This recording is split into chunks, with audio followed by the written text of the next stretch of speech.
Hello friends.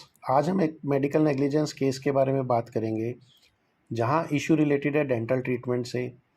यहां discussion हुआ कि कंप्लेनेंट की ड्यूटी है कि वो प्रूव करें नेग्लिजेंस को। रिसेंटली रिवीजन पिटीशन में नेशनल कमीशन ने इसको 31 मई को अपना फाइनल डिसीजन दिया है। इनिशियली यह केस राजस्थान स्टेट काउंसिल का था। कंप्लेनेंट ने क्या कहा? उसने कहा, मैं ऑस्ट्रेलिया में रहती थी, मैं डेंटल ट्रीटमेंट के लिए ओपोनेंट 2 के पास आई। उसने ओपोनेंट 1 के हॉस्पिटल में मेरा RCT with dental cap plan किया।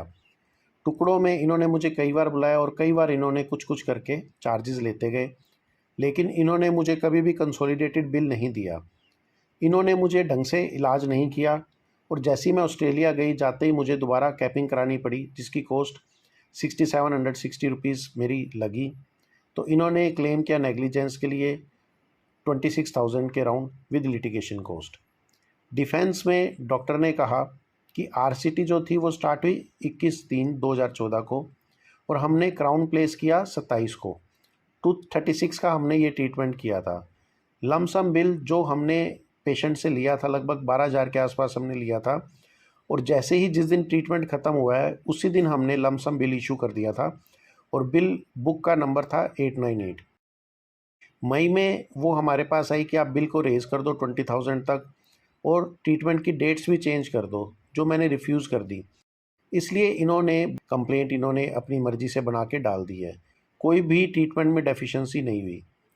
जब ये डिस्ट्रिक्ट कमीशन में केस चला, डिस्ट्रिक्ट कमीशन ने कहा अगर कोई नेग्लिजेंस नहीं थी तो इसको दोबारा इलाज क्यों कराना पड़ा, तो कहीं ना कहीं डेफिशिएंसी हुई है सर्विस में। तो इन्होंने 12,000 ट्रीटमेंट के लिए, 5,000 कंपनसेशन के लिए और 3,000 लिटिगेशन कॉस्ट टोटल अवार्ड कर दी। एग्रीव्ड होकर डॉक्टर स्टेट कमीशन में गए। स्टेट कमीशन ने ऑब्जर्व किया कि जो भी फैक्ट्स थे उसके हिसाब से कोई नेग्लिजेंस नहीं थी। तो इन्होंने प्रीवियस फॉरम का डिस्ट्रिक्ट काउंसिल का ऑर्डर कैंसिल कर दिया और केस को रिजेक्ट कर दिया।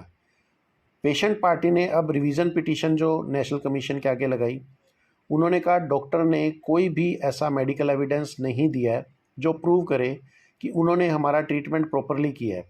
तो इसलिए आप इसको कंसिडर करें और डिस्ट्रिक्ट कमीशन ने जैसे हमें जो पेमेंट दी थी, आप दोबारा हमें पेमेंट दें।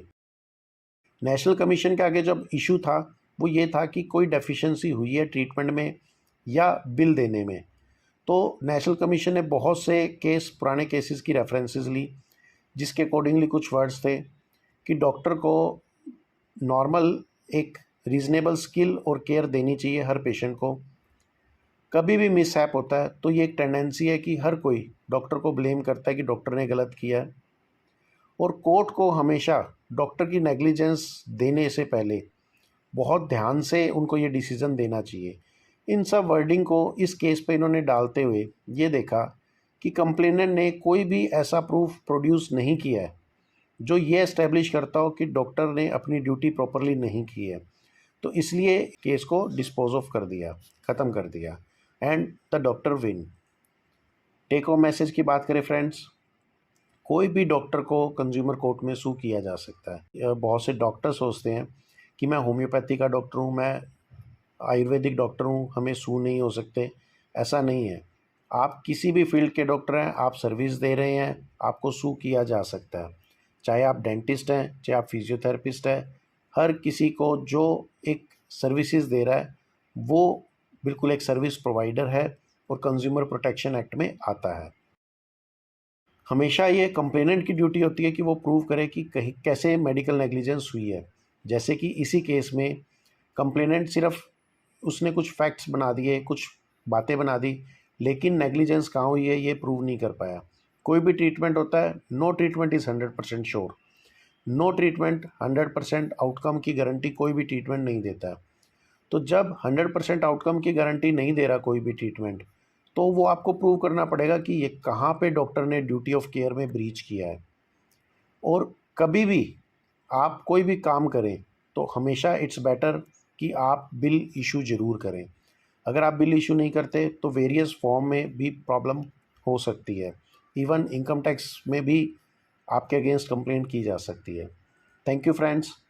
अधिक से अधिक जानकारी के लिए आप हमें आपके अभी भी कोई क्वेश्चंस हैं तो आप हमारे मेल आईडी पे डाल सकते हैं या नीचे इस वीडियो के कमेंट पे आप पूछ सकते हैं।